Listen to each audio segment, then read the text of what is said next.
এই বাংলাদেশে যারা ভালো কাজ করবে আমরা তাদেরকে ভালো বলবো, কিন্তু যারা ক্ষমতার নামে ক্ষমতায় টিকে থাকার জন্য মানুষের রক্ত আর জীবনকে বিন্দু মাত্র মূল্য দেয় না, তাদেরকে আমরা বাংলাদেশের মাটিতে আর দেখতে চাই না। এই খুনি হাসিনা ওই পার থেকে বলে তার বিরুদ্ধে 200-250 মামলা হয়েছে, তার জন্য নাকি আরো 200-250 খুন করা জায়েজ। আমরা ওই রক্ত পিপাসু খুনিকে একটা কথা বলতে চাই, এই বাংলাদেশের কোন জীবনের দিকে, কোন প্রাণের দিকে আর যদি কোন শকুন দৃষ্টি দেয়, হোক দেশের ভিতরের শকুন হোক বাইরের শকুন, সেই দৃষ্টির চোখ আমরা উপরে ফেলবো। আমরা আমাদের জায়গা থেকে, আমাদের সামনে আমাদের শহীদ পরিবাররা রয়েছে, তারা বিচারের জন্য আর্তনাদ করছে। আমরা আমাদের এই বিচারগুলো চাই। ওই খুনি হাসিনা বাংলাদেশে অবশ্যই চট করে আসবে, কিন্তু এসে সরাসরি ওই বিচারের কাঠগড়ায় দাঁড়াবে, এসে সরাসরি ওই কাঠগড়া থেকে ফাঁসির মঞ্চে দাঁড়াবে।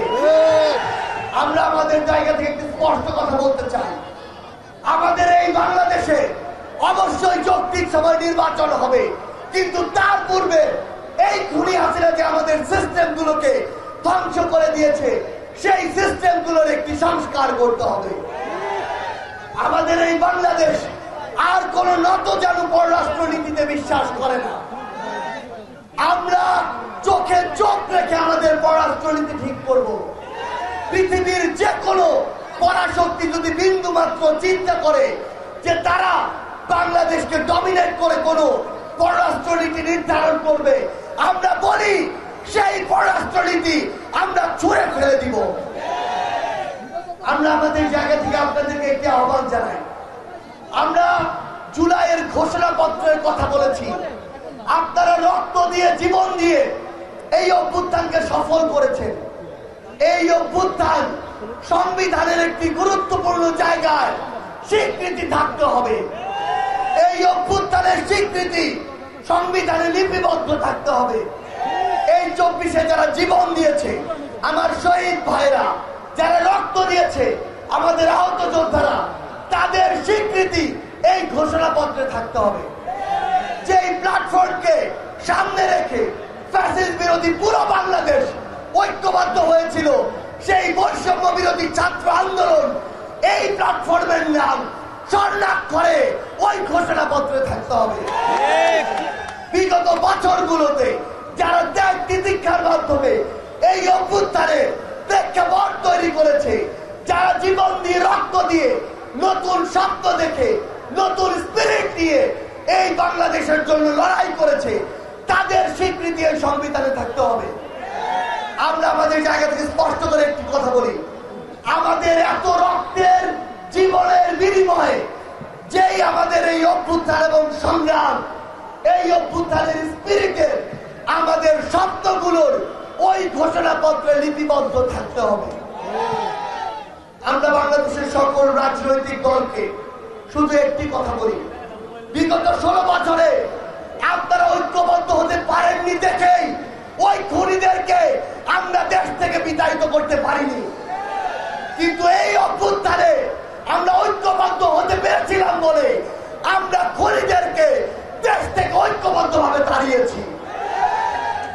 আগামীতে যতদিন আমরা ঐক্যবদ্ধ থাকবো, দেশ এবং দেশের মানুষের স্বার্থ সবার আগে প্রাধান্য পাবে, ততদিন এই বাংলাদেশে কোন ক্ষমতা পিপাসু, কোন রক্ত পিপাসু জায়গা পাবে না। কিন্তু যেদিন আমাদের মাঝে স্বার্থের দ্বন্দ্ব, ক্ষমতার দ্বন্দ্ব, দেশ এবং মানুষের আগে ব্যক্তিগত স্বার্থ প্রাধান্য পাবে, সেদিনই আমাদের মধ্যে বিভাজন শুরু হবে। আর এই বিভাজনকে কেন্দ্র করে ওই খুনি এবং তার দোসররা নতুন কোন রূপে বাংলাদেশে ফিরে আসবে। আমরা ফরিদপুরকে, সংগ্রামী ফরিদপুরকে, রক্তক্ষয়ী এই যুদ্ধের অগ্রনায়ক ফরিদপুরকে শুধু একটি আহ্বান জানিয়ে রাখতে চাই, এই ফরিদপুর যতদিন ফ্যাসিস্ট বিরোধী খুনি হাসিনার বিরুদ্ধে একটি ঐক্যবদ্ধ শক্তি থাকবে, ততদিন বাংলাদেশের আর কাউকে লাগবে না এই বৃহত্তর ফরিদপুরি হলি হাজিরাকে প্রতিরোধ করার জন্য যথেষ্ট। আমরা আপনাদের কাছে একটি আহ্বান রেখে আজকে যেতে চাই, এই ফরিদপুর শুধু নয়, বাংলাদেশের এই দক্ষিণাঞ্চলের দায়িত্ব আপনাদেরকে নিতে হবে। এই দক্ষিণাঞ্চলকে সামনে রেখে আপনারা প্রত্যেকটি চাওয়া আপনারা তুলে ধরবেন। যেই সরকারে থাকুক না কেন, যেই ক্ষমতায় থাকুক না কেন, তাকে প্রশ্ন করবেন। দয়া করে কারো দাস, দালাল কিংবা নিষ্ক্রিয় দর্শকে পরিণত হবেন না। আমাদের এই সংগ্রাম, আমাদের এই লড়াই, 24-এর অভ্যুত্থানের এই স্পিরিট আমাদের মধ্যে চালু থাকুক। যতদিন আমার সামনে থাকা এই তরুণ প্রজন্ম এই লড়াইয়ের সামনের সারিতে থেকে নেতৃত্বে থাকবে, ততদিন আমাদেরকে কেউ আমাদের যে সামনের পথ, আমাদের যে চলার পথ, সেই পথ থেকে বিচ্যুত করতে পারবে না।